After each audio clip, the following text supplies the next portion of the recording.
દેવભૂમિ દ્વારકા જિલ્લાના બ્રહ્મ સમાજના મહિલા આગેવાન મનીષા ઉપાધ્યાયે શ્રીમદ ભાગવત ગીતાના તમામ શ્લોક કંઠસ્થ કરી લયબદ્ધ રીતે રજૂ કરવા બદલ રાજ્ય સરકારના સંસ્કૃત બોર્ડ દ્વારા તેમને એવોર્ડ આપી સન્માનિત કરવામાં આવ્યા હતા અને 51,000ની ધનરાશિ અર્પણ કરવામાં આવી હતી।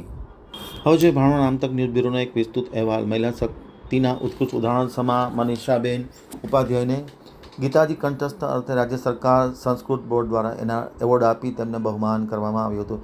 ખમડિયા બ્રહ્મ સમાજના અગ્રણી મનીષાબેન દ્વારા શ્રીમદ ભાગવત ગીતાના પઠન બાદ તેમાંથી ઉર્જા મેળવી શક્તિ સ્વરૂપ નારી તરીકે છેલ્લા 3 વર્ષમાં શ્રીમદ ભગવદ્ ગીતાના શ્લોકને વિવિધ તબક્કે લયબદ્ધ રીતે કંઠસ્થ કરી અને આ સિદ્ધિ મેળવી હતી।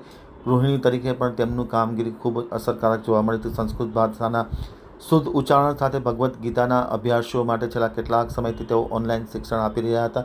મનીષાબેને જે કાર્ય કર્યું છે તે ખૂબ જ પ્રશંસનીય છે। ભગવદ્ ગીતાના 700 જેટલા શ્લોક કંઠસ્થ કરી અને ખૂબ લયબદ્ધ રીતે રજૂ કર્યા હતા, જેના અનુસંધાને તેમને આ એવોર્ડ આપી સરકારે તેમને નવાજ્યા હતા। ખાસ કરીને સંસ્કૃત બોર્ડ દ્વારા તેમનું સન્માન કરવામાં આવ્યું, એવોર્ડ એનાયત કરવામાં આવ્યું અને 51,000ની ધનરાશિ તેમને પુરસ્કાર રૂપે આપવામાં આવતી। સમગ્ર બ્રહ્મ સમાજ દ્વારકા જિલ્લો ખૂબ ખૂબ આનંદની લાગણી અનુભવે છે અને મનીષાબેનને અભિનંદન પાઠવ્યા છે।